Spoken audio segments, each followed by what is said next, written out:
When Andrew Brunson saw a police summons on his door in late summer 2016, the U.S. evangelical pastor thought it was a routine appointment to sort out his residency papers in Turkey, his home for nearly a quarter of a century. He went to the police station on October 7, 2016, was detained and later charged with involvement in a coup attempt. He is still in detention and is now at the center of a diplomatic row that has fueled Turkey's most serious currency crisis for almost 2 decades.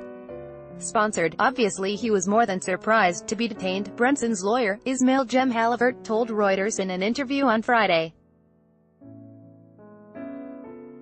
Brunson lived and preached in Izmir, a city on Turkey's Aegean coast near some of the sites of Christianity's first communities. At his first hearing in April, attended by Reuters, Brunson said he was raising disciples for Jesus in a country he deeply loved. In July, after nearly 2 years in prison, Brunson was moved to house arrest. A court on Friday rejected an appeal to release him, saying evidence was still being collected and he posed a flight risk, according to a copy of the ruling seen by Reuters. U.S. President Donald Trump has demanded Brunson's unconditional release, describing him as a great patriot hostage, and has slapped sanctions and tariffs on Turkey which have helped push the lira currency to record lows. Turkish President Trump-Erdogan has linked Brunson's release to the fate of Fethullah Gulen, a Turkish Muslim cleric living in the United States whom he blames for the July 2016 coup attempt. Erdogan has raised tariffs on U.S. cars, alcohol and tobacco in a tit-for-tat response. You have one pastor as well. Give him, Gulen, to us. Then we will try him, Brunson, and give him to you, Erdogan said in a speech last September to police officers in Ankara. It is a suggestion Washington has dismissed. The breakdown in relations between the two NATO allies has thrust Brunson's case to international prominence and made the 50-year-old American the unlikely center of attention in a currency crisis that has shaken global emerging markets. Turkish courts have rejected several appeals for Brunson to be freed and allowed to leave Turkey. A senior Turkish official, asked about the case, said that the judiciary is independent and the verdict is up to the courts. Halavert, Brunson's lawyer, said the North Carolina pastor was not unduly alarmed when he first went to the police station. He expected at worst to be given a 2-week deadline to leave the country, standard practice with residency violations, and to return to Turkey when his papers were sorted out. Instead, he was held in a detention center for 2 months before being formally arrested on December 9, 2016. He was charged with crimes committed on behalf of the Kurdistan Workers' Party (PKK), a Kurdish militant group which has waged a 3-decade insurgency against the Turkish state, and on behalf of Gulen's network, according to the indictment seen by Reuters. Both are designated terrorist groups by Ankara. He was also charged with disclosing state information, for political or military espionage. Brunson has denied all the charges against him. Secret witnesses, his indictment, interviews with his lawyer, and 3 trial sessions attended by Reuters show the accusations against Brunson center around support for separatist Kurds and connections with alleged coup plotters. I came to Turkey in 1993 to tell people about Jesus, he told the judge at his first hearing in April. Dressed in a black suit and white shirt, he spoke in fluent Turkish, ignoring the 2 court translators. I've never done something secretive in my time in Turkey. The government monitored us all the time, but I've never done anything against Turkey, he said.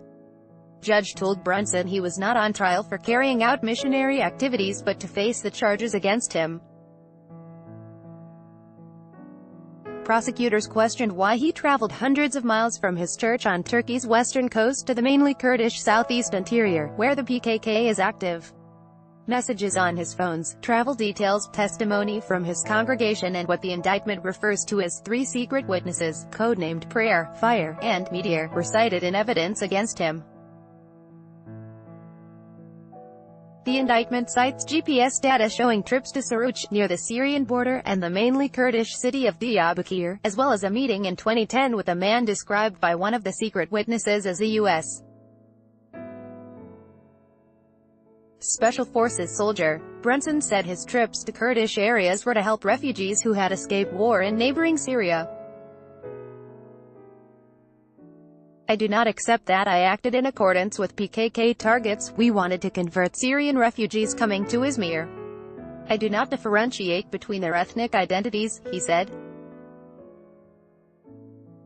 Prayer, the secret witness, was quoted in the indictment as saying Brunson was linked to prominent suspected members of Gulen's network. Halliburtt said the witness had failed to offer concrete evidence of any such connections. The prosecution said in its indictment that Brunson's phone records and witness testimony did establish the connections. Turkey has detained 160,000 people since the abortive putsch, almost half of them formally charged and kept in jail during their trials. Brunson was not in the country at the time of the coup attempt but returned soon afterwards, according to his lawyer. In a text message cited in the indictment, he said the coup attempt was a shock. "We were waiting for some events that would shake the Turks, preparing the conditions for Jesus' return. I think the situation is going to get worse. We'll win in the end," said the message, which was dated July 21, 2016 and addressed to a fellow pastor, according to the indictment. Brunson did not deny sending the message but said it had been misunderstood. The indictment said, "We didn't know him." In the Alsancak district of Izmir where Brunson lived, a pharmacy owner described him and his wife as quiet people. The owner of a boutique 2 streets from his home said she never met him. "I know everyone in this neighborhood and I had no idea these people lived here," she said. Turkey's government says it was similarly unaware of Brunson until his case was raised by the U.S. consulate. Foreign Minister Mevlut Cavusoglu said this month that the case was triggered by a criminal complaint filed by a translator who had worked for Brunson and denied that the pastor had been detained for use as a political pawn. "What possible benefit could we get from this person?" Cavusoglu said at a meeting of Turkey's ruling party in the southern coastal town of Alanya. The senior Turkish official said negotiations had been held with U.S. counterparts, in different formats, but declined to comment further. At a NATO summit in Brussels last month, Trump and Erdogan discussed Brunson. Trump thought he and his Turkish counterpart had agreed a deal to release the U.S. pastor, according to 2 U.S. sources. Turkey has denied any such swap was agreed upon. Erdogan had sought U.S. help to persuade Israeli authorities to release a Turkish woman being held in Israel, accused of ties to the Palestinian militant group Hamas.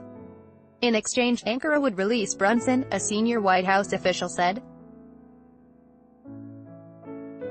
Israel deported the Turkish detainee, Ebru Özkan, on July 15 and later confirmed that Trump had requested her release. Ankara has denied ever agreeing to free Brunson in return.